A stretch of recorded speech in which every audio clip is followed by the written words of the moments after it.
am appalled that you still have a license.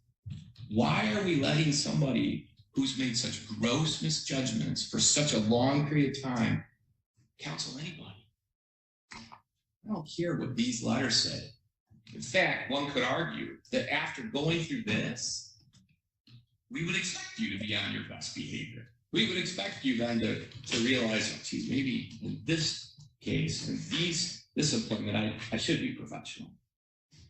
I should make a decision. So we know you have the capability of doing that, even after getting caught. All right, well, Ms. Van Horn, I don't have any doubt that I'm probably not going to see you again. There is no question when I review this PSI that you'll most likely comply with all the terms of supervision and most likely successfully complete your supervision. But you're not going to find any sympathy from this court. Ms. Van Horn, when I review this PSI, and I see that an inmate with the Department of Corrections has in his possession iPhone, charging cords, vaping pen, reddish colored plastic vaping pen, one black colored plastic vaping pen, 2 charging adapters, THC gummies, 13 packs of Suboxone, still factory seal, 4 super glue tubes, a needle, and a Durex condom. Then, when I see all of the messaging, the texting that went back and forth between you and this inmate, and all that is suggested in those messages that went on between you and the inmate, I'm appalled. My concern is for the safety of corrections officers that work there. My concern is for the safety of the institution. And frankly, the safety of those that are housed in the institution. What you did absolutely threatens everybody that is there within those walls, their safety. And what you did was carry on a relationship, even sounds, if we're going to go by the messages, a sexual relationship with this inmate. You can raise your eyebrows at me. I'm reading, it's in this report that was provided via text messages, bringing him food, steaks. And I don't buy for a second, not 1 second, all this nonsense that you did this because you were threatened. Because if you follow the trail through the text messages, that doesn't become something out of your mouth until the inmate is on to you that you might be turning him in. And then there's no doubt he threatened you. And let's carry that one step forward. Somebody in your position might to expect that inmates, much like the scorpion that rides the fox across the river and says, please take me across, and then the scorpion does what a scorpion does. That's what inmates do. That's mostly why a lot of them are there. And so the other thing that really just about this situation that is just abhorrent is if anybody should have known this, it is you. You got training from the Department of Corrections, in addition to all of your training school to become a licensed therapist, somebody with a master's degree. You had training on how to recognize this, how to protect yourself from it, and how to make sure that you, in that position of authority, are keeping all these other people safe. And you ignored it to carry on this relationship with an inmate and did things in providing you and him together that I don't recall the last time I've seen that in this courtroom. And I've been doing this a long time, more than 20 years as a prosecutor or a judge.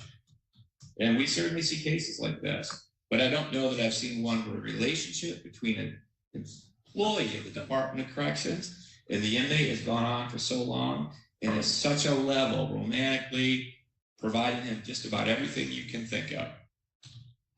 So again, you're not going to get any sympathy from this court because my concern is not with you, it's with the folks that work there, the folks that are housed there, and everybody else that has to be associated with those institutions. I don't buy the threats. I've already mentioned that. I think that is sort of Johnny come lately. Now I'm caught. Well, I'm caught because he was threatening. That's nonsense. I also don't find and have zero sympathy on the medical issues, man. When I hear people suggest things like that, treat me differently because I have these issues, I didn't see that those issues prevented you from bringing this inmate cell phones. I didn't see that those issues prevented you from showing up to work inside the institution every day and then engaging whatever you were engaging in with him there, or texting with him, or calling with him, or providing him vape pens or drugs, getting out into the community. None of that stuff seemed to be a hindrance for you because of your medical conditions. So I'm not going to consider those when I fashion what I think is an appropriate sentence. I also, and I'm going to ask Ms. Bond about this in a minute, I cannot believe when we have the sort of gross misjudgment by a professional healthcare provider, not just a one-time decision of gross misjudgment, but an ongoing, this is like I could liken it a bit to a financial crime. And I always recall Judge Porter, who was a judge that was here just before me, used to talk about that a little bit, and that sometimes those were some of the worst types of crimes from a perspective that continues, it requires, I should say this, Mr. Butler mentioned earlier, another case where you have two productive members of society comparing you to the other person. He's right. She was gainfully employed, you've been gainfully employed, you've been doing what we expect as citizens, but the difference is, here's the difference. The lady that I just sentenced made a decision one day, one time, that ended up causing a crime. You, much like a financial crime, got up every single day and made decisions that were gross misjudgments of any professional decisions you should have been making, and even personal decisions that you should have been making. And every day you made those decisions while you were home texting with this inmate or calling him, as you were taking cell phones and chargers and vape pens and marijuana. Every day for some time, you were making these horrible, horrible misjudgments. And it's hard to even characterize them as misjudgments. Those are purposeful decisions that you make each and every day. I'm going to use some language from a stalking statute because I think it's appropriate, the language. It was a continuity of purpose. It was to carry on this relationship with this inmate. That's what you were doing. And when I circle back, when I think about this, I am appalled that you still have a license.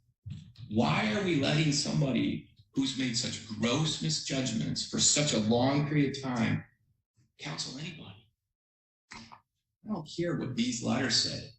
In fact, one could argue that after going through this, we would expect you to be on your best behavior. We would expect you then to realize, oh, geez, maybe in this case, in this appointment, I should be professional.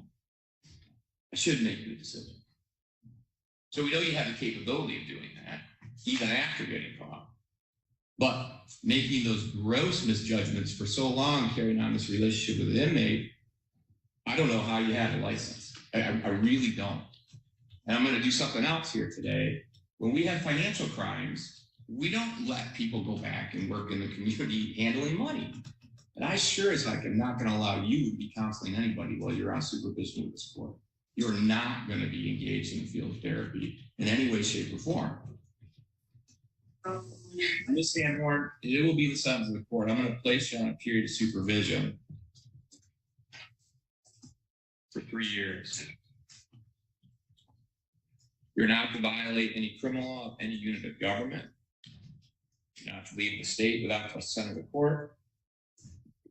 Only because I'm not certain in reviewing this PSI whether your interest in the inmate and providing him with drugs and all kinds of other stuff was a result of just your romantic interest with him or whatever else it may have been. But I'm also going to require that while you're being supervised, let's test her for drugs and alcohol just to make sure that's not an issue.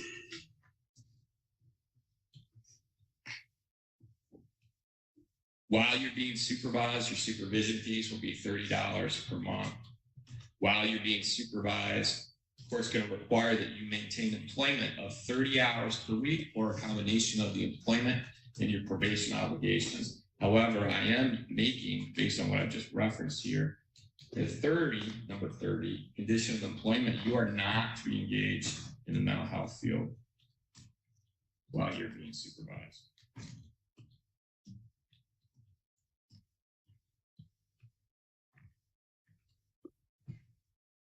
Ms. Van Horn, there's going to be, because it's required by statute, a $130 crime victim rights fee.